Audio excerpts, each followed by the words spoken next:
X idea manifesto, but then when you've been through the fine print, then you find out, wait, that was just smoke.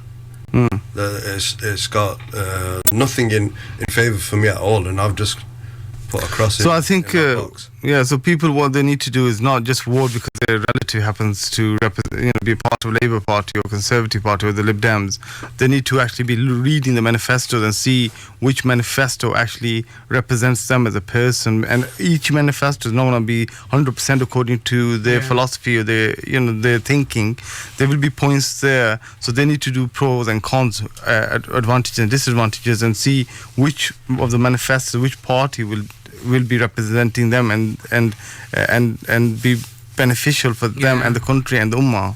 I think that's true, because obviously I think last week and this week you had, I think, pretty much most most parties, I think they have released their manifesto, so that gives you in terms of what they are promising to do basically. And it is quite in depth. To be honest with you. I tried reading some of it. It's quite time consuming, and it's. I was looking. But you can't get. There's a lot of jargon, and I was having a look at the Labour Party manifesto, which was I think 128 odd pages. So, but you can get summaries as well. Yeah. But I think it's a good idea if you have got the time to have a look at the full manifesto, because summaries can be also very biased. It depends on the person or the newspaper or whoever. Putting that summary together. So you need to be looking at the manifesto and looking at the fine print as well. What exactly is in there, what the meat is, and just not the summary. Yeah, and you can find just the key bullet points and see like from there what you agree with, what's achievable or what's possible to attain, and then sort of leave the rest of the jargon, which is very confusing, and that's the key thing. I think that's something that we have to look at just generally. I think we have to actively participate in that action in itself, and that's something that we should sort of take in consideration basically, because one of the because these elections affects us as a community as well as a Muslim ummah, because if you look at what their manifestos are, if you look at what they're bringing in, and a lot of the things that you find, it affects us a big way. If you look at the sort of anti-terrorism sort of laws that came in whilst the Labour was in power, when the Conservative came into power, they all pretty much follow the same trend. And look at what we have right now, because you have Muslims in this country are demonized in such a way that none of the political parties are standing up in defense of the innocents. At the same time, they are completely oblivious or completely just bypass the discrimination that we are facing. They all want to seem like they're doing something good, and it's an easy target. And if you look at the sort of obviously we've got the Brexit, the European, the Brexit election, and you saw how that was completely. I mean, without a shadow of doubt, that wasn't it wasn't a honest election, because it was based on rhetoric, it was based on hatred, it was based on them and us. It'll be interesting if they hold a second one, because of the population now knowing a little bit more about it. How much the votes, because it was just over 50%, if I remember right. It would be interesting to see now what the effect it'll have on the voting population. I mean, if you're going back to the referendum and looking at the rhetoric and what the people were saying, it felt very uncomfortable. It just seemed like it was hijacked by rhetoric, which had no reality or factual. You couldn't actually back it up with any facts.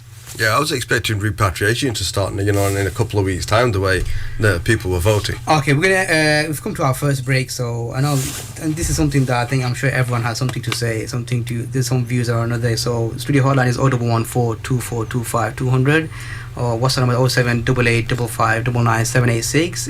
We're going to continue the discussion on election, vote or not to vote. A brief look at the glancing at the party manifestation and what we should do. So we'll be back shortly after this break. This is your local community station, Iman FM on 103.1 FM.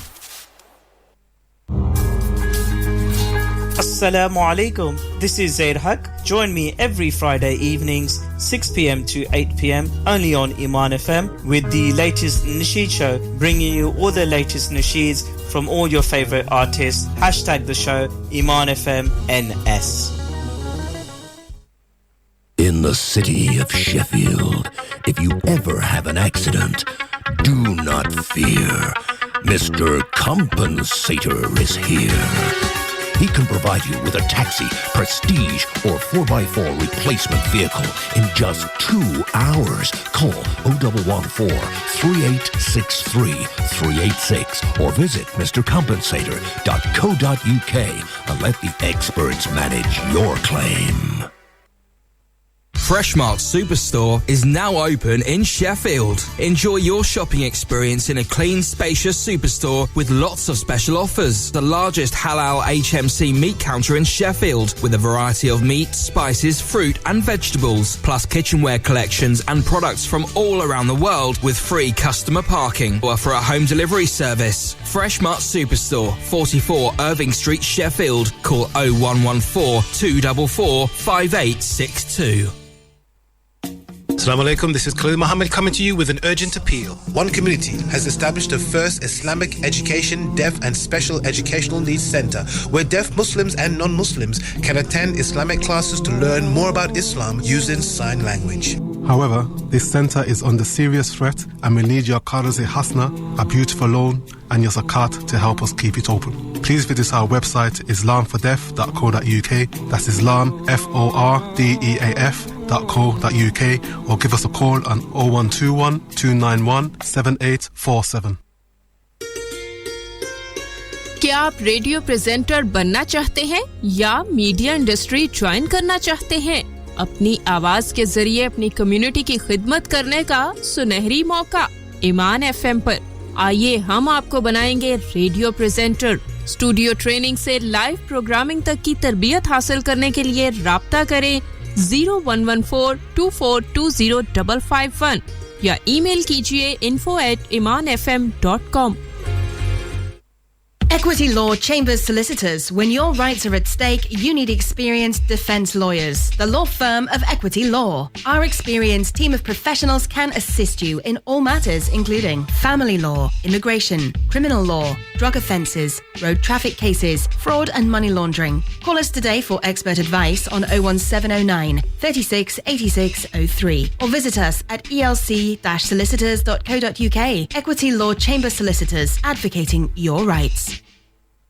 Had an accident, not your fault. Car and Solicitors, a team of professionals dedicated to winning you 100% compensation with free advice and assistance. Over 15 years of experience assisting you with road traffic accidents, trips, slips, employer's liability. We can recover your uninsured losses, i.e. vehicle damage, recovery, storage and loss of earnings. Car and Solicitors, 351 Abbeydale Road, Sheffield. Come see us or call 0114 258 3399 or visit carandsolicitors.com. Terms and conditions apply. Your voice, your choice. You're listening to Iman FM.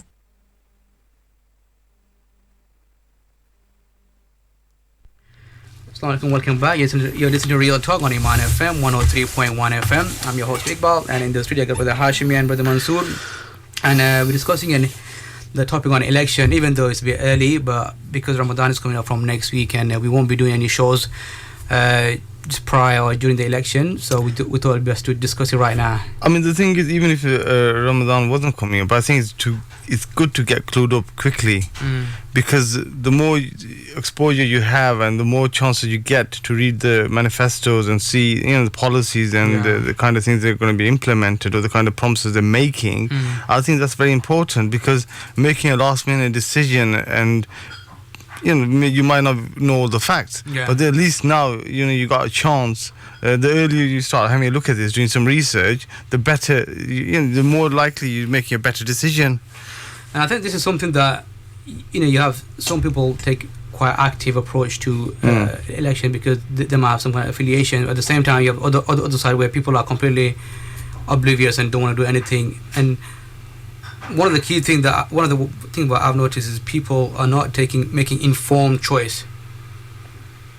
Unfortunately, that is a big problem, because they're not actually reading the manifestos, or they're just looking at parties, or we are traditionally Labour supporter, or traditionally Conservative, traditionally Lib Dem, or whoever, and we will stick with them regardless of the manifestos and the promises. Yeah. So I think that's not a right way of going about things or dealing with the issue. I mean, you really need to be clued up, and you shouldn't be just voting on traditional loyalties. I mean, we've discussed it in the past as well, and one of the key things is if we just study a little bit of history and politics and sociology and that kind of thing, you'd find that if you look at UK, going back some time ago, when they first came into sort of existence, they were nothing. They had nothing here. But one of the key things was they took active sort of role in the European Parliament, which is pretty much ignored in the mainstream discourse in this country. So you have, because they didn't have any sort of say in the British politics, but they had those who were elected to represent in the European Parliament.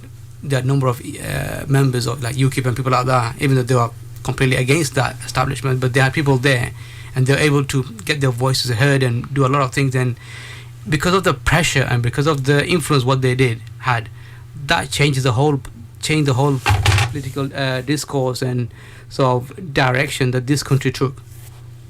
I'm sure most people would agree that, for instance, the European referendum, I don't think it's, from what I understand, right, definitely Conservatives, I don't think they wanted that. But they knew that if they didn't give that, then that would have a massive impact on their coming into power, basically. Because UKIP, they, with their sort of rhetorics and their sort of, they're sort of going around and shoving their sort of ideologies into people in terms of blaming others for all the problems and everything, and making it was the European problem or European control. Yeah, finding scapegoats, and they kind of pretty much cornered the Conservatives to have that election. And we've had the election, and the election I think it was a complete farce, to be honest with you, because it was, they didn't talk about the actual impact that would have in terms of, in many ways, economics and laws and orders and various other things, which we are seeing right now, because it's very confusing now. Because if you've been following the news and if you've been reports and everything, you can't get a clear picture, because a lot of false promises were made. Now you're finding out. Yeah, I mean, the thing is, that election, the Brexit, the referendum, it was based on fears, playing on those fears, and it wasn't based on actual facts or figures. Yeah. So it was based on feeding on people's prejudices and building up this fear factor.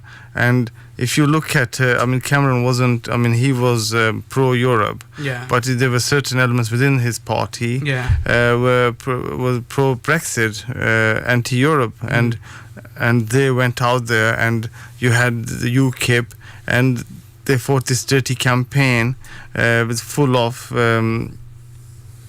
things, issues. It was very prejudice-like, because if you look at it, it was very sort of, I would say, on the border of racism, prejudice, that's what it was, because it was blaming their migrants, blaming those who weren't what they would consider sort of British per se kind of thing, and blaming on all the problems that we are having because of the mismanagement by various political parties who were in authority, right? They're blaming on these people were basing their rhetoric on prejudices and feeding on people's fears to get people to vote for Brexit, for out of Europe, and that's what has happened. And you had a demographic of people from another era where people's mentality was different.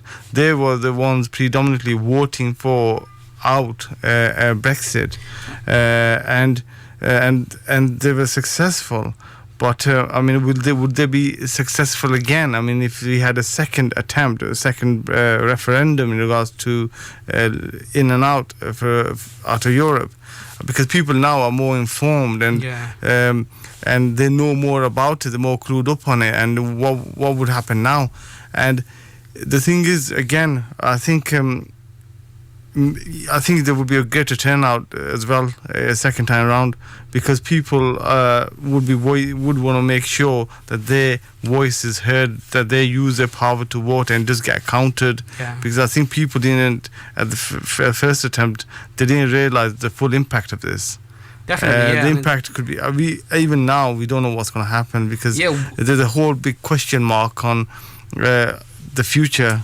Yeah, I mean, even the discourse itself was completely irrelevant to the actual impact of, for instance, one of the key things is the financial, the economy, basically, how that's going to be impacted, the workforce and all that. But anyway, even some of the figures they were using were incorrect. They weren't based on facts. I mean, they were just myths.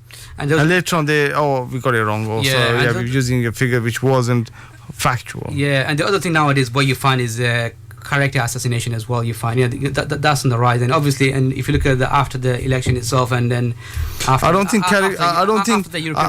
think character assassination is a new thing. I mean, that has always been part and parcel of politics. Yeah, it's been, but sometimes when it's very one-sided, sometimes when it's very blatant, especially when it's meant to be a so-called. I mean, if you look at the American election, if you look at how that was sort of done, and even then, if you look at what's happening there and how is that going to impact on the rest of the world. I mean, if you look at the American election, it was based on fears and it was based on prejudices. Yeah. I mean, how can you have a guy like Trump win when he's blatantly lied and everybody knows they're lying, or even the newspapers, even the American newspapers, the media, the channels are saying that, oh my God, I mean, this is not even based in any reality. Yeah. But a man like Trump, who's lied I don't know how many times, people forgotten the number of lies he's actually said, and he's actually the president of America now. I'll tell you quite interesting. If you look the at most powerful country in the world. I mean, if you look at that, and this is what I want to talk about. This concept of party loyalty, which exists over there, exists over here in the UK, and exists from any other part of the world you're from. Whether if you're from a place like Pakistan, Bangladesh, or India, or in the Middle East. One of the dangers of people's this die-hard affiliation with their political parties is detrimental to the overall bearing of the country, because I was following I think most, I don't know, people who were following the election. One of the key things in America was I mean, absolutely. I mean, the thing is, if your loyalty, I mean, if you are voting just based on who, I mean, is your cousin or your uncle or your somebody from your relative or your friend is standing up for the election, and the thing is, and you're just voting on that basis of that link, of that relationship. But the thing is he actually going to be the best person for the job? Has he got the skills to do the job properly and do justice to it? And actually, is he going to do you any favors when it comes to his time in power? And is he actually going to be better for the country, for your province or whatever? So people need to be thinking about that as well, but unfortunately they don't do that. Unfortunately, the way the sort of system is sort of in place is very, very bad. I mean, I believe, for instance, right, if you had a monkey standing for the Republican Party, right, he would get at least 45% of the votes. It doesn't matter. That's one with the American system, the way it works, right, is the Republicans, the Democrats, right, they've got guaranteed, I think, about 40%, about 39, 40% of votes, regardless of who's standing there. If it's the most pious or good person, or if it's a monkey or an elephant standing up, they'll get the 40% vote. So they're only fighting that 5-10% of that undecided. That's what they're fighting for, and that's where you have all this political rhetoric and all that. They could get away with it because they could fit into it. And same thing, we have similar thing in this country as well. If you look at it, you have the hardcore, whether you're a Labour supporter or a Conservatives or other parties. You have the hardcore supporters, right, who would vote for the party regardless of who's standing up for them, what their policies are, what their manifestos. And same thing we have in places like in Pakistan or Bangladesh or India. I mean, it's a bit different. There's more sort of khandan or this sort of family kind of thing oriented. I mean, parties do have a role, I think, in some parts, but I think it's to do with the family kind of thing. I think it's a loyalty to a particular family or a group kind of thing. Which is a sad fact. I mean, because they will, again, if that family was to get their pet mongoose or something like that, pet rat, they'll probably get at least 10, 15, 20% vote, something like that, I don't know.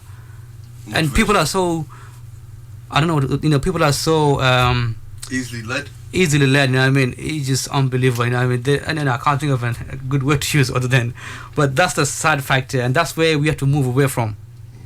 You know, our vote, our support should be for something that's going to bring a greater benefit. And this is where it comes in, you know, because what you find now, I think what we're seeing is, I think in this election, what the interesting thing is obviously, there's definitely we're having different views or different policies that has been presented. That is clear. I mean, the thing is, after the hammering Labour took in the recent elections and the manifesto they've produced, it's very interesting. It's opened up with a lot of things. I mean, that manifesto is very powerful, and there's a lot of things in there that would tempt people. And I've been reading it, and there are things there that would be would be beneficial to this country and to people. Yeah, I think if you look at, depending on where you fall in terms of your social status, in terms of the category, you know, whether you're working class, whether you're middle class, or you're upper class, you know, if you look at the manifesto of each party, you'll find that where the benefit lies for you, kind of thing. And that's where I think that's the thing, isn't it? The pros and cons, because even if you look at the Labour Conservative manifesto, there are things there that would be beneficial and would be beneficial for the country. So you have to draw up, think about it and reflect on it and just work out which of the manifesto, which of the parties will be better for you, better for the country, better for the ummah, and you should make your choice. You shouldn't be forced to make a choice by somebody else, and I think everybody should be thinking and reflecting on this and making their own individual choice based on facts. That's the key thing as well, because you find that when there's a low turnout, then sometimes you have smaller parties with ulterior motivations or that don't necessarily represent good sort of values or morals, can get into power and authority as well. Yeah, there's a big difference between 100% election and a partial turnout, because there is informed people who will abstain their vote. But there is also the ignorant sector of people who they're not bothered about voting.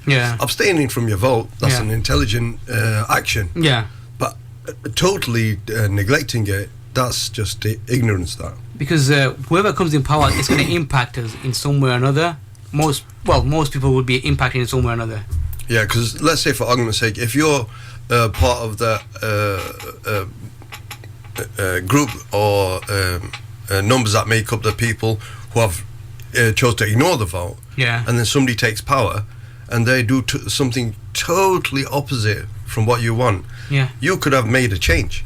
But sometimes they actually say that this is what we're going to do, and because of your abstaining from voting, when they get in power and when they implement what they've put in the manifesto, then you can't complain. That's the thing as well. If somebody gets in power and they do something and you're thinking, oh no, this is affecting me. Like, for instance, one of the key things I think you found a couple of months ago when the Conservative came in power, like for instance the bedroom tax, and the lowering of I think people who could apply for housing, basically I think from 18 you went to 21. And you sort of on TV that the number of people who was affected in so many ways, that's a massive impact it had on loads of people. So this again shows that policies affect people directly. I mean, it's not. I mean, these are just not based on paper. These are not just like words. These actually have an impact, have an effect on people out there and on their lives. So this is a serious business. So people need to wake up and do some research, because ignorance is not bliss. If you abstain from voting based on ignorance and something happens, the party gets in, which later on you start crying, then you've got no excuse. Definitely. And the other thing, for instance, where you have a situation where, for instance, if you're mashallah, if you're well off, somebody who's very prosperous, somebody who's got a big business, you're in the bracket of earning over 100 to 200k, then for you a party like Conservative would be appealing because of their reduction in the taxes and business rates and all that. Again, and if you decide to vote for them, then that's an informed choice vote, basically. Yeah, I mean, as part of an effective voting for a party, I think part of the problem is people who have voted Conservative in the early years, and that's produced the hoodie generation. And look how much problems we've had with these people. I'm not blaming them for all the crime and all the deviant in society, but they were a product of conservative, what would you call it, rule. Yeah, definitely. I think it's definitely worth. The other thing is, I think sociologists and people who sort of analyze and look at things. Okay, if you see the political party or the individual who becomes the leader of a country has a massive bearing on impact on the future generation in terms of how they sort of turn out, basically, in terms of how they sort of the behavior, the morals, the values, and all that. Definitely. I remember, I think Sheikh Hamza used to mention, because one of the beauty of I think in the sort of developed countries in the West, I would say, is they have people who measure things, who do statistics, basically, who do like all these reports. They will do research, they will ask questions, you know what I mean, and they will publish them as well, and you could get them. Sometimes it works for you, sometimes it works against you. And one of the key things that I remember mentioned a long time ago, and this is when I first started, he goes, if you look at with the Clinton affair incident, he goes, if you look at this of the American values amongst the youth and the things what they're doing and how they're sort of perceived, right, it went down by a significant amount after the incident. So you can see, and then if you look at other countries as well, so when they come in power, when they start using, for instance, racist rhetorics, you find that so suddenly, like in America right now, and even here in some of the countries where you find that people are very brave and bold to speak out, making sort of clear sort of prejudice or xenophobic or Islamophobic sort of remarks without feeling any kind of guilt, any kind of remorse, any kind of fear that there will be repercussion, basically, by police or by anything.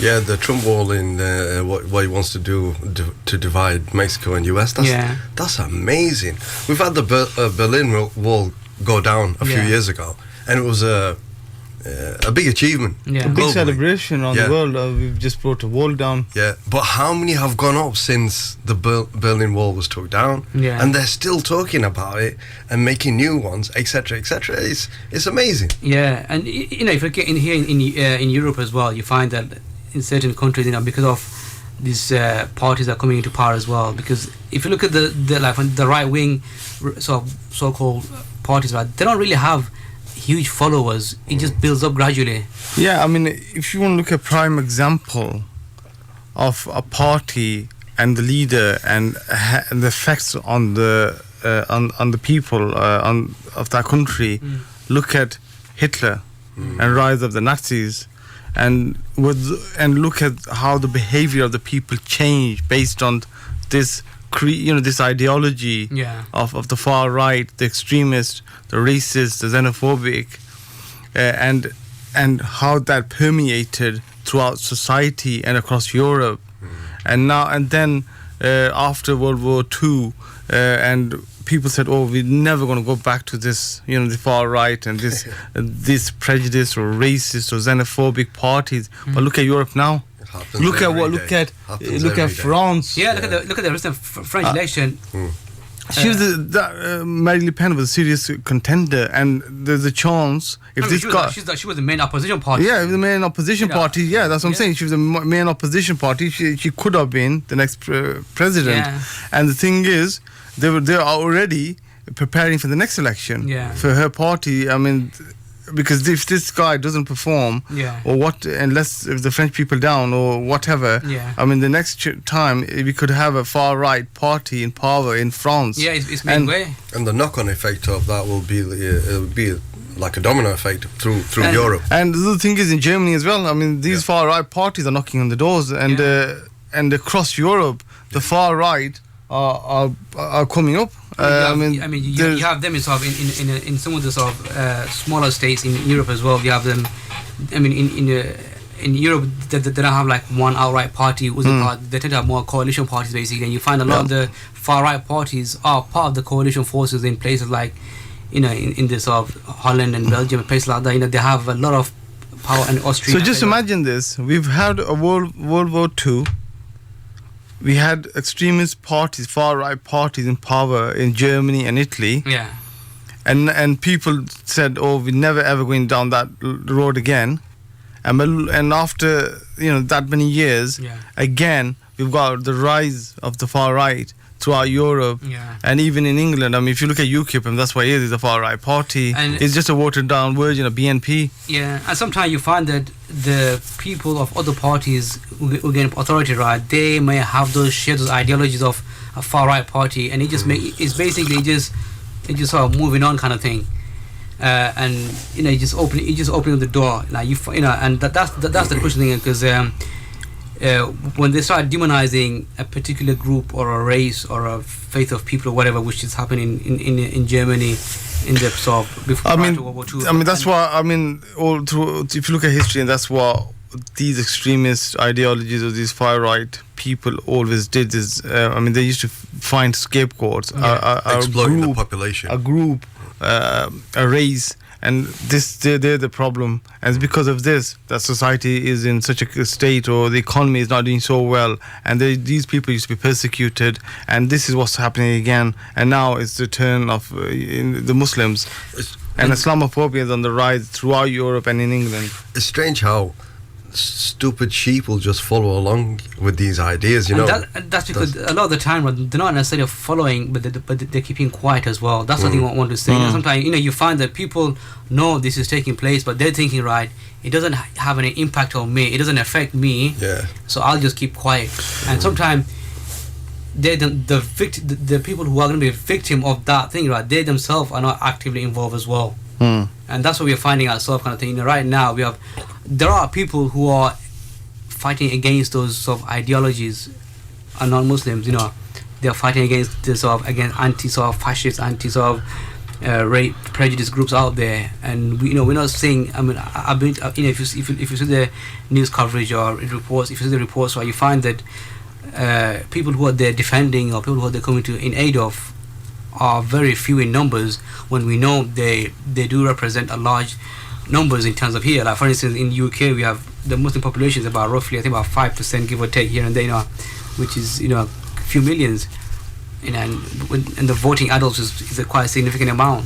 And you find that how many people are actually voting, and sometimes because we are so divided amongst ourselves, our votes are sort of very sporadic. Basically, it doesn't have a massive impact on us. Whereas if we collectively was to vote for a group or for a party or for an individual, then that would give us a greater say, because if it would have a much, it would be more profound, there'd be more strength in the voice, more significant. Definitely. And we need to look at the issues and not just look at party loyalties, or Chaudhry Sahib is standing up, or Raja Sahib is sometimes you have some jokers and clowns standing for, you have jokers who can't speak English, who doesn't know left from right, standing up for local by-elections, general election, and you're thinking, how do they? It just doesn't make sense. I mean, the guy can't even speak. It's broken English. Can't even speak a proper sentence of English. But he's a politician. Or a councillor. A long-standing politician. And he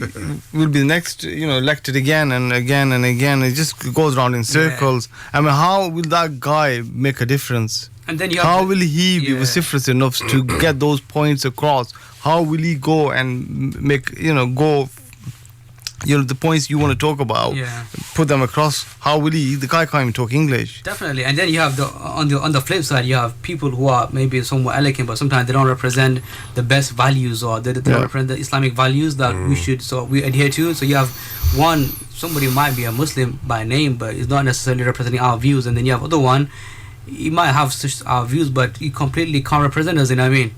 So you have jokers and clowns representing us, and completely. And then you have, and the other thing where you see is in mainly Asian or Muslim areas, you find Muslims are sort of fighting against each other kind of thing by representing different parties. Definitely. And that causes confusion as well. And those individuals who standing up for their parties don't necessarily understand and sometimes it's not actually about the parties at all. They just want to gain, become the next councillor or whatever, or the next MP, and they are just they'll just, if they leave one party, go into another one, but for them it's just a matter of a seat. It's about the power. It's all about the kursi, the seat, and this personal promotion. They're not bothered about people's interests. They haven't got a clue. No, they haven't got a clue. And so they get, the majority, where these people win is normally because based on their relatives or their people from their tribe or caste or brotherly voting for them. It's not based on issues at all. It's just blind voters. And people it's just blind. It's just blind. And that's a sad factor because sometimes I've come across people who actually stood up for elections. We have to go to our break. So we're going to go to this break and news after this, and we'll continue this discussion. This is your local community station, Iman FM on 103.1 FM. Set me free and make me strong. Changing Hearts, a programme to inspire, motivate and warm you through and through. Stories of good news, happiness, success and positive change. If you need a pick-me-up, tune in to Iman FM and I'll be right there. Khan Solicitors, experienced criminal defence lawyers in defending your rights. We can assist you get the best possible outcome if you're involved in any criminal matters, including murder, drug offences, sexual offences including grooming, terrorism, fraud and money laundering. We can provide free advice and assistance 24/7 at the police station. Call us on 0114 258 3399 at 351 Abbeydale Road, Sheffield. Visit us at khansolicitors.com. Over 20 years experience in defending your rights. क्या आप बच्चों की शादी के सिलसिले में परेशान हैं? क्या आप बर्तानिया में ही बच्चों की शादी करना चाहते हैं? क्या आप एक अच्छे रिश्ते की तलाश में हैं? अगर इन सवालों का जवाब हाँ में है, तो आपका मसला हल हो गया। बर्तानिया में रिहाइश पजीर आला तालीम याफ्ता किसी भी बरादरी के अच्छे रिश्तों के लिए आप राब्ता मैरिज हेल्पलाइन से इस टेलीफोन नंबर पर राब्ता कायम करें 0114 2425 400। राब्ता मैरिज हेल्पलाइन मुसलमान खानदानों को करीब लाने का राब्ता। Coversure Insurance Rotherham are your friendly local brokers who can insure all your needs, whether it is for your own car, home or property you let. We also have specialist insurers for your shop, restaurants and takeaways. We can cover all aspects of the motor trade and we have some excellent rates for taxis, minibuses and commercial vehicles, including fleet policies. All written quotes can be beaten. Please call us today on 01709 556 230. We are open from 9 a.m. to 5 p.m. Monday to Friday.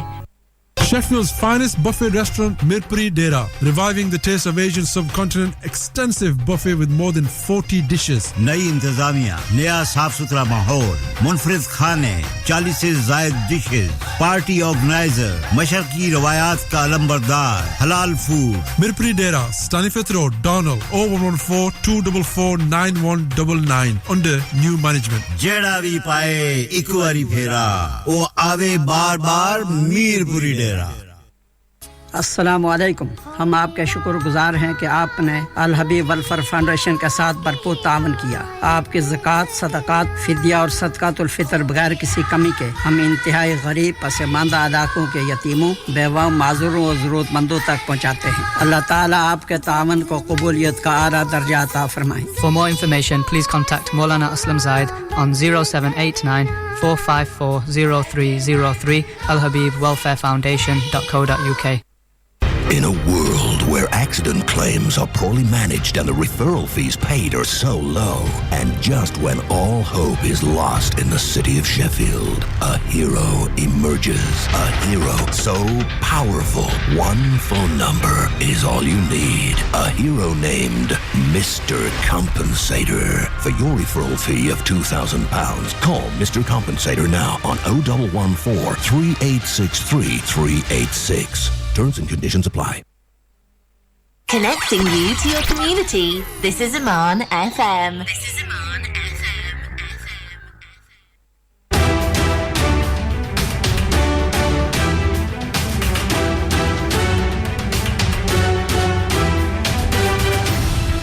You're listening to Iman FM. Time for the news. My legal staff have contacted the United Kingdom authorities, and we hope to engage in a dialogue about what is the best way forward.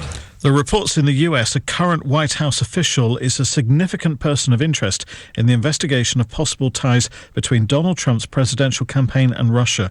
The Washington Post newspaper is reporting that detail, but the advisor hasn't been identified. The Scottish Conservatives say they won't restrict winter fuel payments to pensioners, unlike the UK party. Leader Ruth Assalamu alaikum, Tariq Hussain tusaं vaste program kini kai riha hai. Authorities have identified the last remaining victim of one of the worst race riots in Los Angeles 25 years after it happened. The body of 18-year-old Amanda Ortiz Hernandez was found in a car spare shop in May 1992. The premises was one of many set alight after a jury acquitted 4 white police officers in the beating of black motorist Rodney King. The police in London could step up the use of their stop and search powers to try to deal with the increase in knife crime. 30 people have been stabbed to death in London this year. It's a year since 20-year-old Lewis Elwin was killed. His brother Aaron remembers.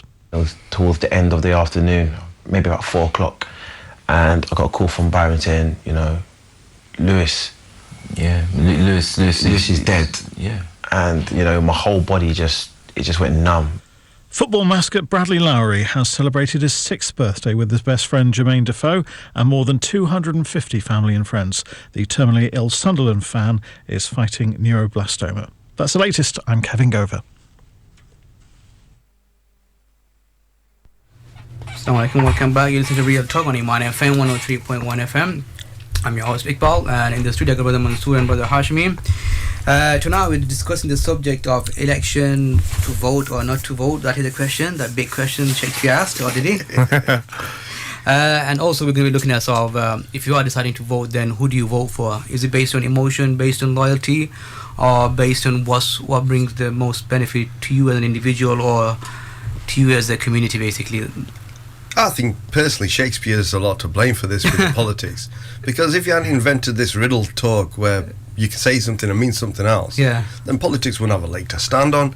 A lot of the politicians to me are very two-faced in what they say. They say one thing and totally do another. That's true. I think and this is where the Shakespearean aspect comes into it, and I think Shakespeare needs a kick.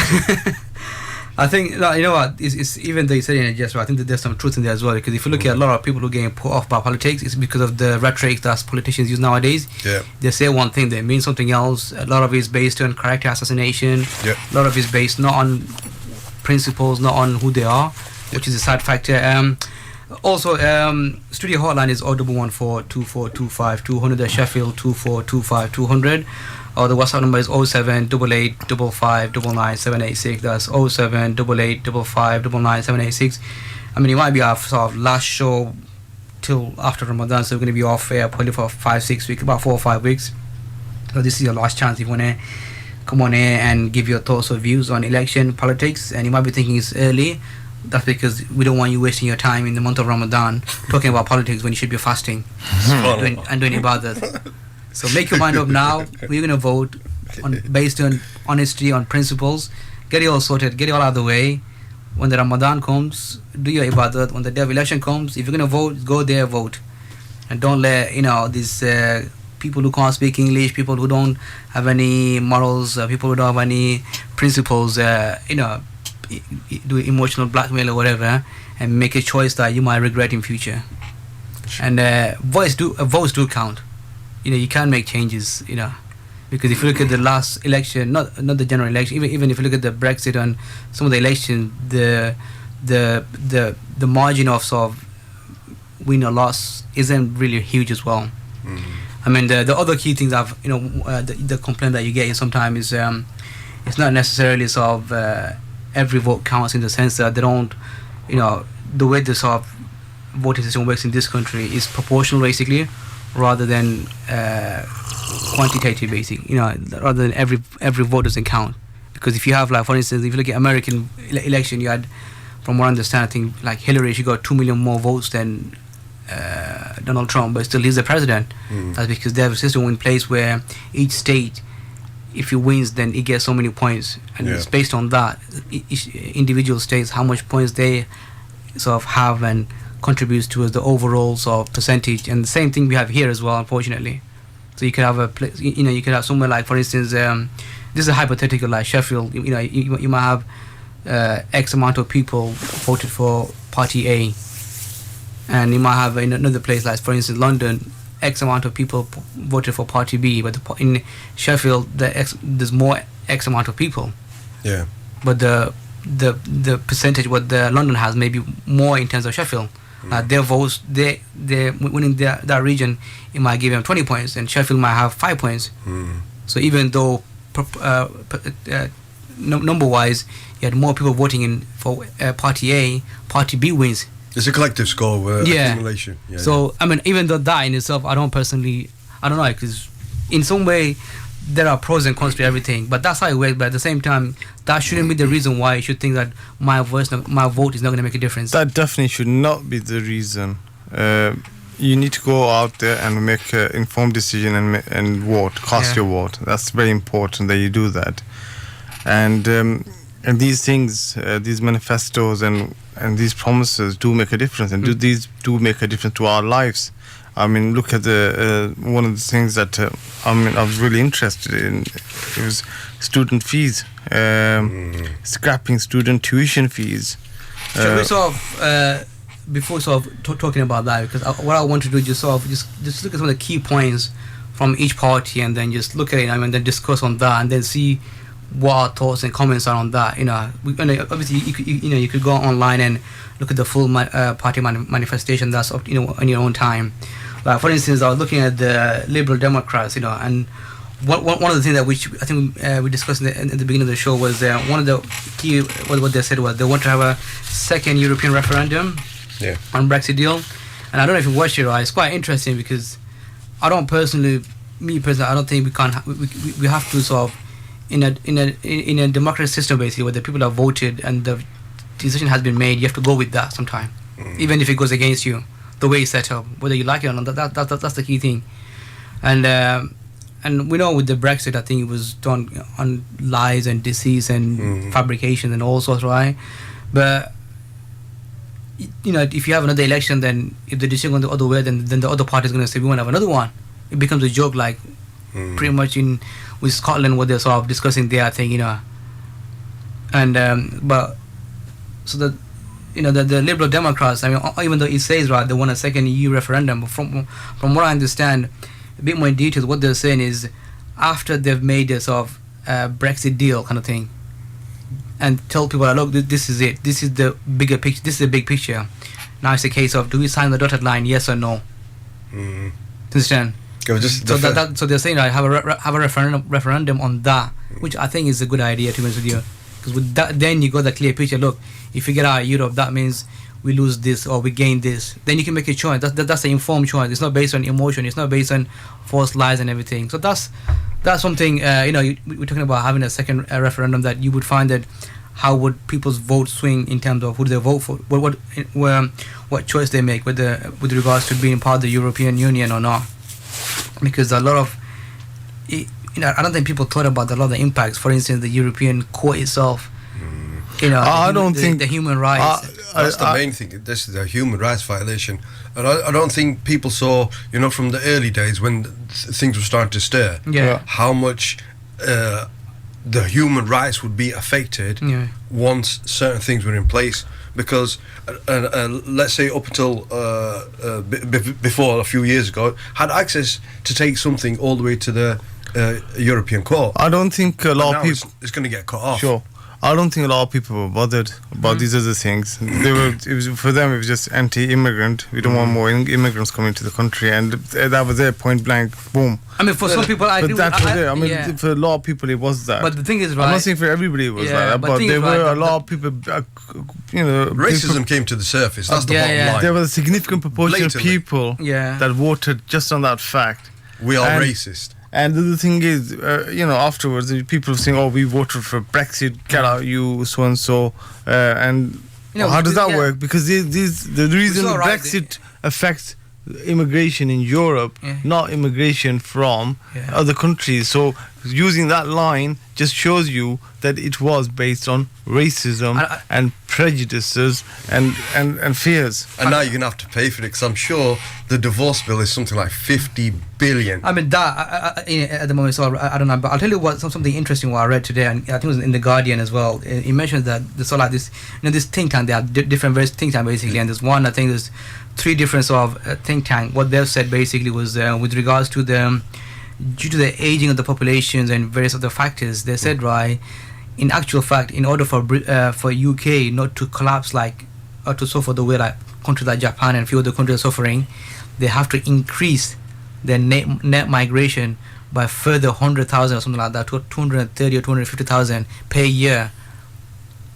So rather than reduce or stop the inflow of migration, what they're saying is, if you don't want the whole economy and whole system to collapse and come to a stage where, I don't know if you guys been reading what's been happening in Japan, because the fallen populations of birth and everything, it's having a massive impact. There's a massive impact in the economy and various other things, the social service and various other factors as well. And I found that, when I read that, I found it quite interesting, because these are 3 non-biased of non-political affiliated sort of think tanks. They've, I think it was in The Guardian. So that's something quite interesting, where you have the argument saying we have to stop these migrants coming in, and we have to, they're doing this and that. Yet, according to the experts, what they're saying, no, in fact, we have to increase by double or triple. If you look at England in regards to before the borders opened up, and you had this free crossing of borders without, any visas and everything. Yeah. And look at UK. We had a lot of problems at that time. There were a lot of industries that couldn't get enough people to do the job. Yeah. They were like pickers, some of these homes, these farms. These old people's homes, nurses. And many other, factory workers and hotels, unskilled labourers. There's a lot of problem, but I agree with to a certain degree, but we forget that a lot of skilled labourers came from Europe that filled the void that was. I'm not saying that they were unskilled, because I'm just saying that because of that, we filled those previously was very hard to fill those jobs. People just didn't want to do those jobs. And also we had skilled people coming over as well, like scientists and doctors and dentists and pharmacists and opticians and all sorts. You go to any hospital, any doctors, right, you'd find vast majority of the doctors there are foreigners. Yeah, definitely. You go to dentistry, you go to pharmacy. No, there have been foreigners for a long time. We traditionally had people from Pakistan, India and Bangladesh, but we had more people from Poland and these other countries, like Europe. Yeah. Doctors from Europe, dentists from Europe, nurses from Europe, and we also had unskilled labourers and factory workers, which did make a difference, because I could remember watching programs, especially hotels. They just couldn't get the staff. They couldn't. And it was very hard. People were unemployed, but they don't want to do those jobs, and it was just very hard to attract these people. And just a few more things, basically. Looking at some of the key points on Liberal Democrats, I think the main thing that I could find this attractive is the second referendum. That's quite interesting. The other things, to be honest with you, is quite jargon. It's very similar. They're talking about, for instance, some of the guarantee likes of NHS and all that. I think they will do that anyway. Those kind of things, right? I think what I find is standard. When they bring in NHS and education, all that. We're gonna increase or we're gonna decrease, we're gonna add this, all that. For me, it just sort of distracting or getting away from the real argument, the real policies, definitely. Offering something that's really substantive, because those things, right, regardless of who comes in power, will have to in some way or another manage it, improve it, make it better. They're talking about banning, getting rid of all the grammar schools now. That's personal. I don't personally have anything against the grammar schools. Yes, there are pros and cons to it. I don't see why you shouldn't have the options available for parents to send their children to different types of schools they want to. So those kind of things, it's worth thinking about. I think they're talking about, like, for instance, the carers. I think the old age for the elderly people, I think there's a lot of benefits there the Liberal Democrats are providing, which is quite interesting. Going into the sort of next party, which is the Conservatives, that's quite an interesting one, because obviously they released it recently. And if you look at their sort of policies, one of the key things I find is they use a lot of rhetorics, but without any substance, kind of thing. Yeah, if it was written in plain English, what everybody could understand, the response what they would have is completely different. I think part of the problem is the jargon or rhetoric what they use is a little bit complicated, especially when the vocabulary is strung together. And by the time you got to the end of the sentence, what did that say? What did that mean? If it was written in plain English, where you could understand without having to get a thesaurus or a dictionary out, then they would have a completely different impact. I mean, some of the key things, like, you know, if like for instance they're gonna sort of the triple lock on pensions and stuff like that, I think it's going to be affecting the elderly people. Then you have I think what they're doing is reducing the sort of business rate tax and sort of the taxes for the sort of wealthy, the wealthy people, you know, I mean, yeah. And corporation tax and stuff like that, which I find, I don't know, for me it's somewhat problematic because yeah, it is quite unfair. If somebody made a lot of money, then why should they have to bear the sort of burden, you know, I mean, it is thing, but at the same time, if they're not paying the due, that's quite, you know, what's due, exactly. Yeah, you know, you have, you know, we've had a case where large corporations have been paying very little or minimal taxes of VAT, even when previous Labour were in power and Conservative time. You know, when companies like Google and Amazon, all these companies, you know, when you hear Starbucks, you know, when you hear that they've been getting away with paying very little or no taxes, it just makes your mind boggle, basically. It's ridiculous. If they've made so much, and then they can't take a small percentage out of their profit earnings to put back into the system, why would you want to... No, it's not a case of taking out of the thing, right? It's like they're not doing anything. They should pay what's right. They should be paid. Anybody who works earns, you know, you have to pay taxes, so why should anybody else be exempted from that? And the thing that what I don't understand is they give this impression that, you know, if you don't reduce their taxes or this and that, then they will leave and they will go somewhere else. No, they won't. People will stay here in this country, you know, I mean, because in UK and these kind of places, right, they provide a safety haven for large corporations that many of the countries don't. Many of the places don't. And by and large, I think in UK we are very low in terms of taxes anywhere compared to other parts of the world. You know, like in France, the tax rate is very high over there. So they're not going to live by, you know what I mean? So I think these guys are doing, like I said, right, it's a case of doing favors to people who's been funding them, who's been supporting them. They're just playing games. It's just playing, again, they're just using fear element, oh, we're going to leave. But they're not, are they actually going to leave? It's just, I mean, they're just doing that to just make sure the taxes don't go up. And if you are based in this country and everybody else is paying a certain amount of tax, why should you have to pay a lower rate or be exempt or whatever? It just doesn't make sense. So that's just absolutely rubbish.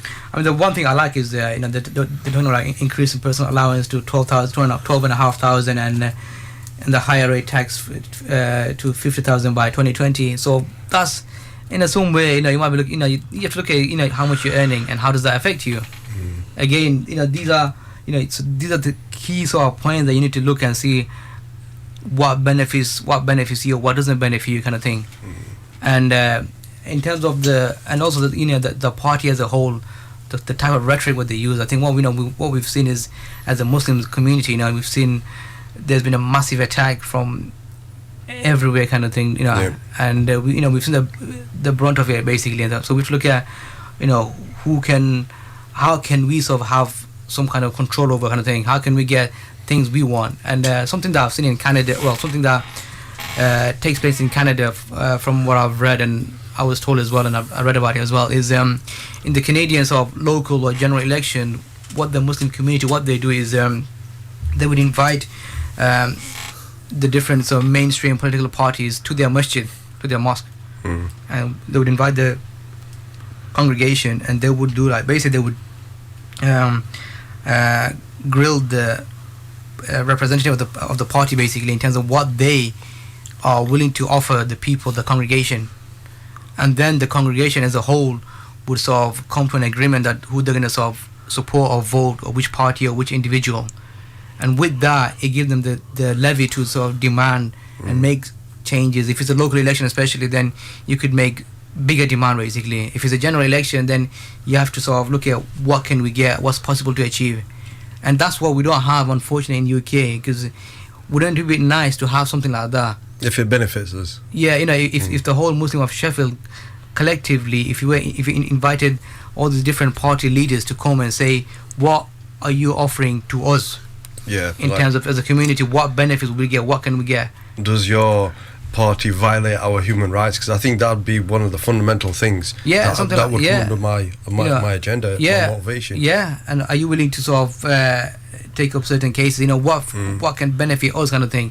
So this is actually really important to be asking questions like this, and to be unifying as as Muslims, and going out to these parties and asking them questions. Well, how will you benefit us? If we vote for you, what will you do for us? Unfortunately, the Muslims are not united, and they are more into we want to vote for this one, and based on other reasons, but they're not looking at the bigger picture, and they're losing the bigger picture for just petty things. So we need to be concentrating on the bigger picture and the things that are actually going to affect us and affect our children. It's foolish to look at, will I be financially better off voting for this party if this party you voted for has plans to violate your human rights? Because then you've basically paid for it, have your human rights violated. And you defeated the whole purpose of it. I mean, are you going to be, you're going to financially be more better off, or your human rights are going to be violated? Are you going to be liking that? Is that going to be very pleasant?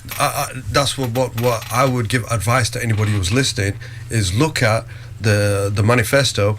Does it say anywhere where your human rights will be violated? Because that's fundamental to me. I mean, that's one. Yeah, that's one factor, and the other thing is, sometimes if you demand that that you will give your support to a certain politician, will they fight in your corner as well? Exactly. Sometimes, for instance, you have in certain parts of Europe, and sometimes within sort of local regions as well, regional laws, what they like. For instance, banning of burqa and things like that. Yeah. I mean, one thing good with Theresa May, I think she made it very clear that there won't be any sort of infringement on the rights of what women wear. Basically, I personally admire her. You got to give credit where it's due. That's good. So she made it very plain and clear that when it comes to the issue of burqa or the hijab or niqab, basically she said that's something we don't, as UK as a country, is not going to sort of infringe on. Like some other countries have done. Sometimes it's a state-wise, sometimes it's regional-wise kind of thing. Yeah. So that's what we need to see. Basically, we need to see that if you corner a politician and say, "Look, we'll support you, the policies will benefit us," or are you going to fight in our corner for certain issues? For instance, Ofsted, I think is something. I mean, Ofsted coming in, and if there's changes that's taking place, if you find that if a party comes in and they're going to implement some new law that's going to affect madrasas or masjids or something like that, then we're going to have serious issues then. That's a problem. These are the other issues that we need to be looking at. These are the small issues, the nitty-gritty, and we need to be asking our politicians, I mean, raising these issues now. And, before we go, I mean, if something like this ever comes up, will you actually defend this principle? Exactly, Yeah, so these are the kind of questions that we need to be thinking about and reflecting upon, and actually going out and be more vociferous. And if you allow the politicians to play games by making us sort of fight amongst each other kind of thing, then they're in control. Whereas if we as a collectively sort of say, look, we have one voice and one thinking, I mean, then what we'll find that we can determine. Sometimes you can't make big changes, but you can make small changes that could lead on to bigger changes. And that's how a lot of this, if you look at, we discussed how UKIP were able to manipulate and force something like the European referendum to take place. If you look at prior to the referendum itself, they were completely adamant there won't be no referendum, there won't be that. But then, just prior to the election, he knew that UKIPs, they're basically getting very powerful. They're losing their own supporters. I mean, if you look at, they forced them to make that choice. If you look at the rise of UKIP, they were a very small party, handful of people. I mean, they had people in Europe, but they hardly had anybody in England, in the UK, and based on what the fact they had in Europe and the publicity they were getting, and they were coming on the channel, the airtime they were getting, and this was having an effect on the population and people, and the Conservatives were afraid that they might have an effect on the vote, and the issue of referendum came up, and he said, we're going to do a referendum, let's go for it. Because I don't think he would have, or he didn't really want to do a referendum, but he was more pushed into, his back was against the wall, and he was forced into it, and look at what's happened. So these little parties, or the way they play the game and the rhetoric they use, kind of big effects, profound effects, and we've just seen it. We're coming to our next and last and final break. So we're going to continue the discussion on election, vote or not to vote, and looking at some of the parties or manifestation. We've looked at sort of liberals and the conservatives. So after the break, we're going to look at some of the Labour sort of manifesto and just go through that. And inshallah, we'll be back after this final break.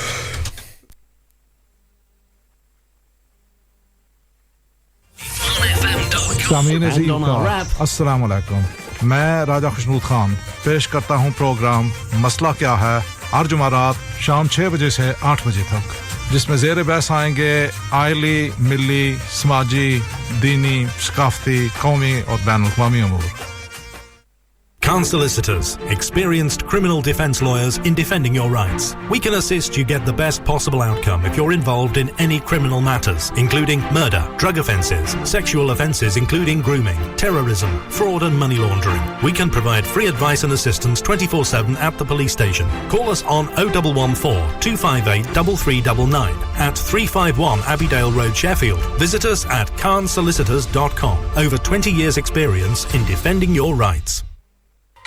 अरे शमसुद्दीन भाई यहाँ कहाँ घूम रहे हैं? भैया रोडरम में कोई खाने का अच्छा जगह है? रोडरम में उम्दा और लजीज खानों का वाहिद मरकज चौधरीज ओरिएंट एक्सप्रेस। अरे भैया तो टाइम जाया ना करो, जल्दी करो, भूख लग रहा है। देर न लाओ, आज ही आओ ते फायदा उठाओ। Cater to impress, Chowdhury's Orient Express, Princess Street, Rotherham, telephone 01709 555527। हर कोई सज्जन मित्र बोले चौधरीज ओरिएंट दे पैगे रोले, कुकड़ पाए दे गोश्त कढ़ाई, आके खाओ होले होले। Alchemy comes to Doncaster, UK's largest South Asian art festival. A full day of theatre, music, comedy events on the 3rd of June in Doncaster Town Centre at Cast Theatre. Headline of the festival is an electrifying night of rap and hip-hop. A unique opportunity to see artists from Afghanistan, Bangladesh and India, alongside UK artists Rockstar, Sonic Music and DJ Turkey Cyphers. Get 2-for-1 tickets at Beats Without Boundaries at castingdoncaster.com. At iLet4U, we know that being a landlord can be a frustrating business, but it doesn't have to be. iLet4U can find you tenants in under a week. iLet4U, specialist in selective licensed properties. अगर आप मकान किराए पे लगाना चाहते हैं तो हमारी खिदमत हासिल करें और घर बैठे किराया पाएं। iLet4U पर हम आपके घर को अपना घर समझकर रेंट पे देते हैं। Start finding tenants today by contacting iLet4U, 60 Page Hall Road, Sheffield, 0114 327 2020. Muazzam Ali शहीद वेलफेयर ट्रस्ट के ज़ेरे एहतमाम जेएलएम में कायम अस्पताल में पिछले 18 सालों से इलाज मुआलजा मुस्तहिक अफराद को फी सबिलिल्लाह फराहम कर रहा है। गरीब खानदानों और यतीम बच्चों के लिए माली इमदाद दी जाती है। With your help we can save lives, educate and help reduce poverty. आप अपनी ज़कात, सदका और खैरात ट्रस्ट को देकर इस कार खैर में अपना हिस्सा डालें। For more info call on 077 251 5561 or visit muslimtrust.org.uk. إعلان عاجل لسائقي سيارات الأجرة وسيارات الأجرة الخاصة وسيارات هاكني كيريج. مستر كومبنسيتر يدفع 2000 جنيه كتعويض لطالبي التعويض لسيارات الأجرة، سيارات البرستيج وسيارات الدفع الرباعي بسبب الحوادث. التعويض مضمون بنسبة 100%. خدمتنا متوفرة طيلة 24 ساعة على 7 أيام. اتصل بنا الآن على الهاتف رقم 0114-386-3386. التعويضات تنطبق على سيارات الأجرة فقط، كل ذلك وفقا للشروط والأحكام. Online at www.imanfm.com and on our app, you're listening to Iman FM.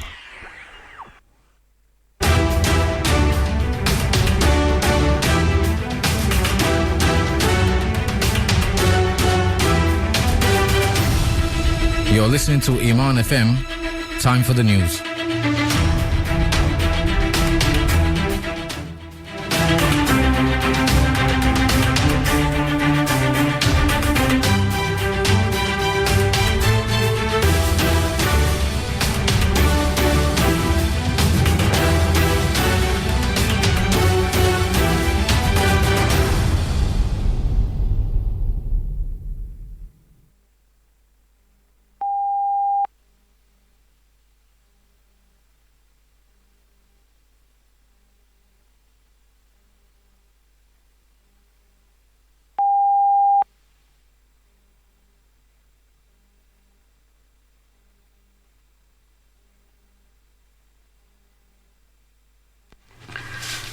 Assalamu alaikum, welcome back. Yes, on the Real Talk on Iman FM 103.1 FM.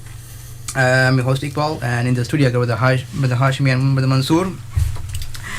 We've been discussing about election, and we looked at some of the liberals and liberal Democrats and conservatives, their party manifestation, just few sort of key points. And I think this is something that anybody can solve. You can go and you could go on the party website, or you can various other sources. You could go there and just sort of look for yourself, just some of the key points, and see what you see and what benefits you. And the other thing what we were saying, I think, was what they do in Canada, I think, is really good in terms of collective voting. And this is not against the law. This is not something different. This is not something alien. This is not something bad, because if you look at many of the sort of groups or organizations or people of other faith, they do the similar thing as well. Yeah. You find that, I would say to you, just go and look at how they work, and what you find is they collectively invite different politicians, or sometimes they beforehand they sort of put somebody to represent them as well within a party who will fight in their corner for their rights, for their and bring in new legislations or orders that would benefit them as a community, whether it's Sikhism, Hinduism, Judaism, or the Christian faith per se, or even atheism, whatever. If you look at it collectively, right, that's what they have done. Because if you look at if you one thing I would advise people, you just look at some of the politicians, look at their affiliation, look at their belief, look at their values, look at their principles. They represent something and somebody. Who do we have to who do we have representing us? Who do we have representing our values, our principles? That's a key point, a big key point. I mean, if you look at other countries, America, Canada, even England, other faiths they will do this. I mean, they will get the politicians, they will question them, what will you do for us? And this is how it works. This is how they show their power to get some policies or something there, which might, on paper might seem quite small. For them is very important to get that implemented. But if you look at the Muslims, they're not united. They can't even stand on the same platform. I mean, obviously, yeah. So unfortunately, we're missing a trick here. We need to be united. We need to be together. We need to call these politicians, ask them, ask them questions. Mr. So and so, what are you going to do for us? Can you do this? Can you do this? If this is something that really affects us, will you fight our corner? Yeah. I mean, this is something that we need to be focusing on, and we need to show our strength. Would it be interesting if we turn the flip on the politicians? Instead of the politicians telling us we can do XX thing if you vote for us, the public get together and produce something for the politicians. We want XX thing, and then we'll vote for you. That is what we need to do, really, and that is what, like I said, that's what they do. And the demand has to be realistic as well. Sometimes I've heard people make ridiculous demands sometimes as an individual kind of thing. You can't do that. You can't ask for something that's impossible to get, whatever. Yeah. And that's what we need, hikmah. That's what we need, wisdom. That's what we need, wise people who can make demands that slowly, as the saying goes, Rome wasn't built in one day. Yeah, make an informed choice. Yeah, and it is possible, and it can happen as well. There is no reason why that can be done. And but for it to happen, to be implemented, we need to get together, and we need to have more people out there, informed people who are cohesive, getting different factions amongst the Muslims together, so they can go out and get their objective. It might be a small thing, but for us it might be quite profound things. So we need to show strength, and we need to get together. We need to be more cohesive as a community, as a faith group, and we need to be more productive. Unfortunately, we're not at the moment. We need to just reflect on this, that we are actually causing a lot of harm because we're not doing this, which is not very difficult. It's not a difficult thing. Other people, it does work because other faith groups are doing this. So we should be able to also implement this and carry this out. You need to be motivated. Definitely. I mean, one of the key things, as you said, we need to be united, and that's why, if you look at within our shows, we discuss a lot of problems that we have in our society, from domestic violence, from madrasas, from antisocial behavior. We've done talks on a lot of issues, and one of the key things what we've seen a lot of the times, because we're not united, and we are sort of disunited, and that kind of has an impact on other things as well. Because we're disunited, we can't resolve some simple sort of diseases within our community, because we're too busy arguing, debating, and obviously now the month of Ramadan is coming, so we're going to be even more divided, because with the moon sighting, then there's going to be, depending on how it goes, then there's going to be differences in the Eid as well, possibly, and then you got Tarawih. We're divided in so many things. And sometimes I wonder, we are, people are just looking for differences. Yeah, they're looking for these divisions because they enjoy it. I think because they think, oh, we are different to so and so, and they are second class citizens or whatever. And for some people, for them, that's entertainment. That's how they get their kicks. I think we should all make dua that the Muslims unite and think with one mind, instead of being in factions and fracturing the Islamic circle, you could say. I mean, I definitely agree with that. I think that is something that we should make dua for. At the same time, I think we also have to take practical approach as well. Yeah. Because we have people who are the root causes of division, are in position of authority and power, and if you don't remove them, if you don't fight against them, if you don't stop supporting them, then the division will not stop. And that's the key thing, because we have satanic elements that's invisible, and we have satanic elements that's visible, and we have to fight them both. Coming up to the sort of next thing, which is in terms of the next party, which is the Labour. I think Labour, with Jeremy Corbyn coming to power, I think has changed the whole dynamic of political activism in this country, what we've seen. I mean, I'm not a party affiliation, I never was, but I think Jeremy Corbyn came in, I think he offered something different. He offered something, he showed a man of, I don't know if you agree or not, but he has got some principles. His rhetoric is not, if you look at the history of politics and you look at the left, there's never been a figure like Jeremy Corbyn out there who's been reviled the way he has been, and he's had the press against him at such a level, such a harsh level. You never had any politician who's had the stake or a criticism as Jeremy Corbyn, even within his own party. You had people who would try to take him down, to get him to remove him, but they were unsuccessful. So he's an extremely interesting character, and is, like you said, principles. He's a man of principles, and very strong principles. The stick he's had, but he's still stuck to his principle, and he's still there. And you have to give credit where it's due, and he's been very strong. And one of the key things, like for instance, if you look at the Labour manifestation, because this is what I was looking forward to in terms of to see what will you offer something different, because you find the other parties of what they're offering, a lot of his rhetoric and a lot of his nuances, which really not big thing kind of thing. Because when they talk about NHS, when they talk about education, when they talk about police and stuff like that, when they talk about the defense, those things will pretty much take care of it itself, kind of thing.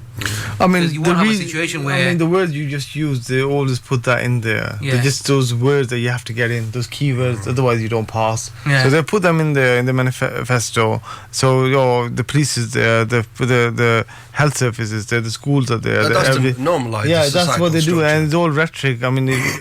Are they going to do it, or what's going to happen? You don't really know what they're even talking about. But sometimes they don't even make it clear what that's the problem. Doing. It's all there is no substance.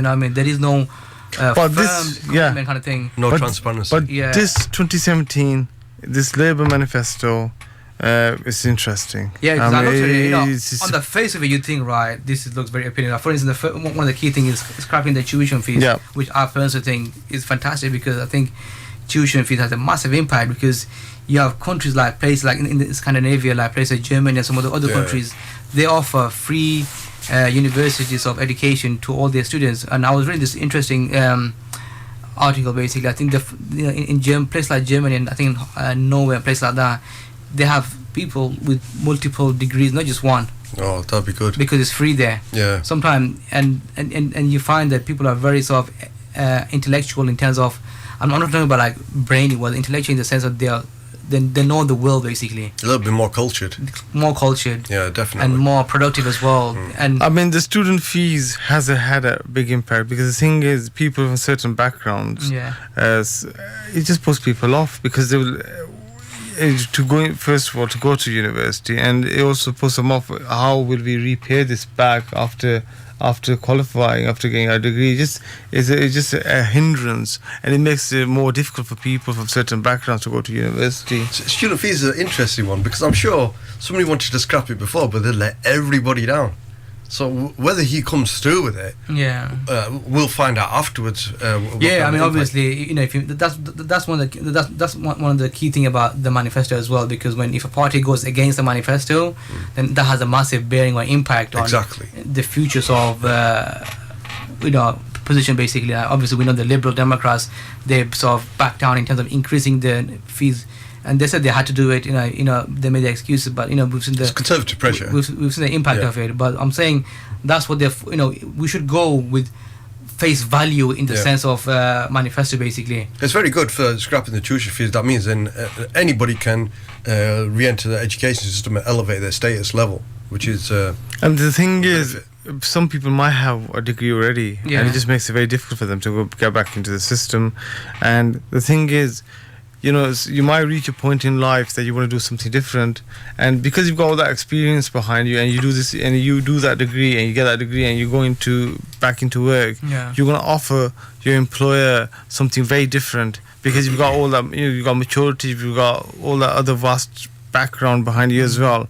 So you become more dynamic, and so having multiple degrees, I think, is a very good thing, because it opens up a whole different outlook, and it just gives the employer a more an individual who's more dynamic, and it can be very, in terms of especially what you call it, research and it's just it's amazing. Definitely. And the other thing as well, you have more sort of skilled people in terms of qualified people to fill in vacancies and stuff, and offer option as well. The other thing which I like, which I personally support, is the ending of the 0-hour contract, and also giving the same rights and thing as somebody a new employee for part-time or temporary or whatever. That's something which I think is very good, because I do if you've been following you see a sense of people being exploited. Yeah, definitely. And this sort of uncertainty as well. I've come across people personally who are on zero contract, and it's not very nice. No. And people who are employed temporarily or on a short-term contracts, and they don't have the same rights and same conditions as somebody who's a permanent staff who's been there for a long time, even though they're both doing the same job. Sometimes the temporary person or the new short-term person is doing better job, yet he's getting less pay or less benefits basically. And that can hamper motivation to work and stuff like that as well. Definitely. And the other thing is, I think from what I've seen, you find that I think the other key point with the Labour, from what I've seen, is the ending of the bedroom tax, and I think reducing the age for housing association. I think that's something that's quite important, because again, if you've been watching some of the documentaries and some of the reports, you see people's been really hampered with that kind of problem, the bedroom tax as well. You forget that even though, alhamdulillah, we live in a country where it's considered fifth or sixth sort of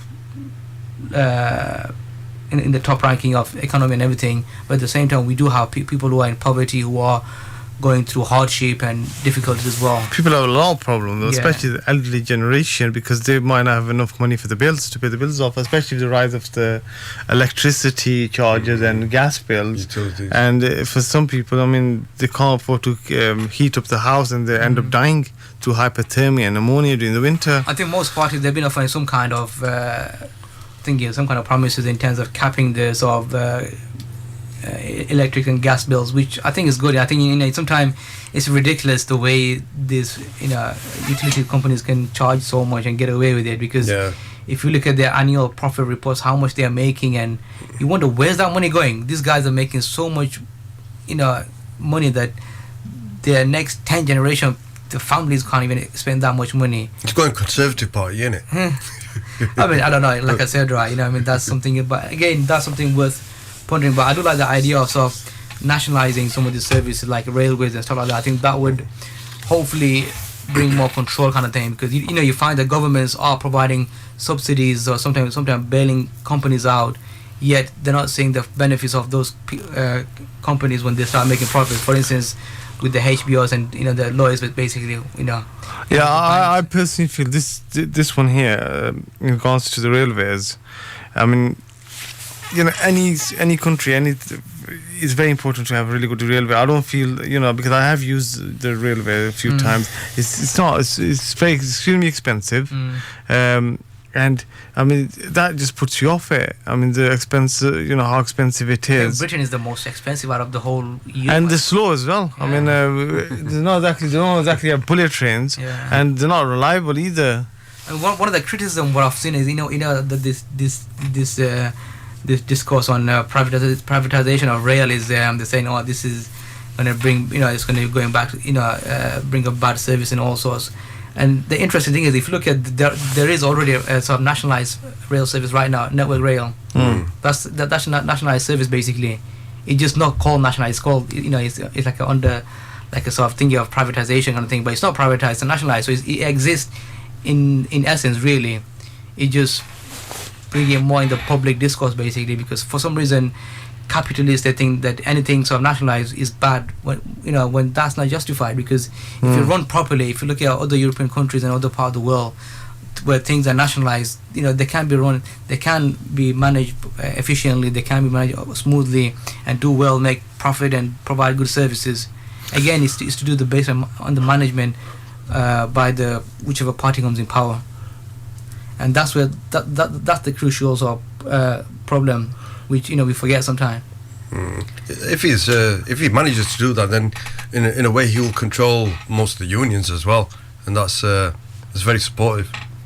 And I think in terms of if you look at some of the rhetoric what Jeremy Corbyn's been using, there has one thing he hasn't done. I like about him is because even though they've been attacking his his character, his quality as a leadership and all sorts, you find that he himself hasn't gone down the rhetoric basically. He's just slandering people and making false accusations on baseless facts basically. Because one of the key things that I find just laughable is when they say that he's not fit to be leader. How can you judge somebody who's not fit to be leader if they haven't been tested to be a leader? Yeah, it's true. I mean, you have to give him a chance to be able to knock him down first. Yeah, definitely. And one thing I do, his stance on some of the sort of on the defense budget and stuff like that, I think, I don't personally think it was good or wise. I don't necessarily agree with him, but I think he's sort of shifting his views from what I understand from the manifesto. I think I think that's where people had one of the key sort of thing what they attacked him on the defense budget and defense management, which I think he's changing his views. But the other thing what he said, which is quite interesting, which again I think as a Muslim, I think we said that Britain will not go into any sort of wars unless it's the last sort of resort kind of thing, willy-nilly just following somebody's the leader basically. I think that shows a person of courage, a person of integrity as well. He's not a sheep. He's not going to follow somebody else's lead. Yeah, definitely. So he has said that if needed, then he will go down that line. But again, it's not going to be based on somebody else sort of forcing him to go down that line. Special relationship, whatever. So that's something worth pondering as well. So I think that's why I think this election has brought a massive it's given a very different sort of clear choice basically, I think. Whereas in the past it wasn't so clear choice. I mean, another party which I saw was the Green Party. I think they've had some interesting sort of manifesto, and I think the key thing I think obviously is going down the line of sort of renewable energy. I think, which I think is really worth pondering basically. Because that is the way to go. I think we find that especially in one of the complaints that they make is that the renewable energy is not viable financially, which is a total utter nonsense, because you find in other countries and other places the opposite. You find, I think it's going to be one of the Scandinavian country. I think it's Sweden or someone, I can't remember. Very soon they're going to have pretty much nearly 100% of their energy is going to be through renewable sources. Green. I can't remember which one of the Scandinavian country. I can't remember which one it was now. That's good, because I saw something in the news. It might have been today on the news bar that some researchers said that the resources for this planet are going to run out in 100 years. So it's already starting scaremonger tactics. We have to colonize another planet. Well, I hope it's not Mars, because nobody's asked me. Nobody's coming to my planet. I like it to myself. I mean, that's, yeah, and you know, with renewable energy obviously is cleaner, and you find that the impact of obviously on the greenhouse using things like coal and stuff like that is detrimental to our health and all sorts as well. It changes the ecosystem and all sorts as well. You know, we forget that, and you know, something to bear in mind. So I think the Green Party, you know, they've given alternative options as well, kind of thing. So that's why I think we are coming towards the end of the show. I think it's worth just looking at, not necessarily just following what you've been doing without even thinking, and you know, with like as a blind sheep, basically, as you mentioned. I think we have to look at who's gonna benefit us, you know. And I think as a ummah, as a body, I think as a community, we have to, you know, I hope it's not too late, but we have to make a collective decision to see who's going to bring us the most benefit. And one thing I will say is, I remember the last election, MEND, which is MEND, they're an organization that sort of provide or keep a record of, you know, in terms of for Muslims, in terms of attacks and stuff like that. They keep track of basically on. Also, they do various other services. They say Islamic Muslim faith organization, and what they provide is pretty much what we've been discussing as well. If you go on their website, I don't think they've published it yet because I think it's still too early. On their website, they will have like what they did at the last election was basically all the 3 or 4 parties. What they said was the benefits that the Muslim community will see from those parties, basically. Yeah. So they'll give you like, these are the X amount, like 5 or 4 benefits from that party, then 10 from that party, and then 20 from that party. And then you could sort of analyze from there, and you can see which are the core important ones, and then, you know, sort of that's a good way of gauging and sort of deciding your vote factor. And I think as a community, if we were to do that as well, it'd simplify a bit more as well. Because like I said, right, you know, we have to look at so many aspects when it comes to voting. Yeah, unfortunately, we just complicate things and we don't simplify things. And the best way would be just sit down, read the manifesto, have a look at MEND as well, and make a collective decision rather than just an individualistic and just or based on who's standing, maybe because you're related to them or something else. But look at the larger benefits in regards to our community, the Muslim, the body of Muslims, and the wider and international policies as well. And don't look at it from a financial point. Will I be financially better off voting for X party? It'd be more beneficial to yourself to look at will this party violate my human rights? Yeah, definitely, and to long-term benefit as well. I mean, you know, for instance, because you might never be able to reap those financial benefits if you get these harsh policies being implemented. Then it's too late. Yeah. You voted for that. Okay, I think with that, I think Jazakallah, thank you for the Hashmi Mansoor as well, and to our listeners out there, and hopefully you found the information somewhat useful. And if Ramadan is next week, so we won't be doing any show for during the month of Ramadan. So wishing all our listeners a good Ramadan, and when the election comes, so hopefully you make an informed choice and Inshallah take this month as a month of reflection. And I think you should work towards uniting. Inshallah. You know, on things we have in common, you know, and that's the key thing as well. So with that, assalamu alaikum wa rahmatullahi wa barakatuh.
Station Iman FM on 103.1 FM.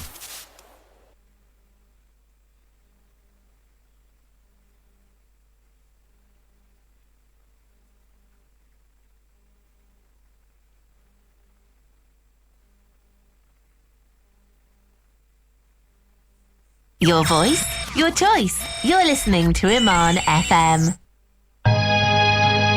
आपकी खातिर सजा है शेरो नगमा का चमन आप ही के दम से है आबाद ये बज़्म सुखन जी हां प्रोग्राम है बज़्म सुखन मैं हूं आपकी होस्ट कौसर शाह ये प्रोग्राम आप सुन पाते हैं एवरी वेडनेसडे 11:30 से लेकर 1:30 बजे तक प्रोग्राम में शेरो अदब के हवाले से बात होती है आप भी शामिल हो सकते हैं सो सुनना ना भूलिएगा For reliable, professional, and quality immigration services, consolicitors, sponsorship visas, British citizenship, indefinite leave to remain applications, human rights, domestic violence, judicial reviews. You live your life. Let Collins Solicitors do the legal work for you. Call us on 0114-258-3399 or our dedicated 24-hour emergency helpline 07976-958-826 or visit www.collinssolicitors.com.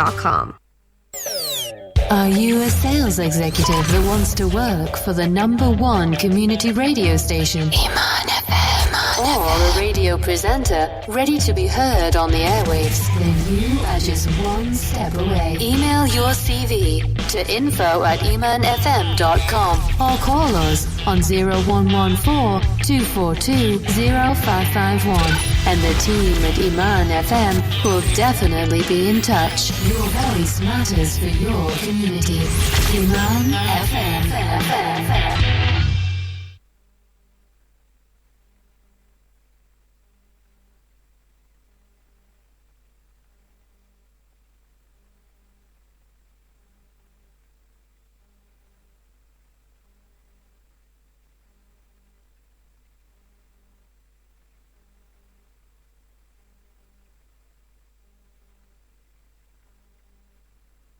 This is your local community station, Iman FM on 103.1 FM.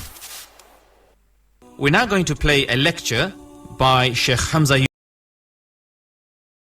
Of doing given his condition, because Allah subhanahu wa ta'ala will give help to a servant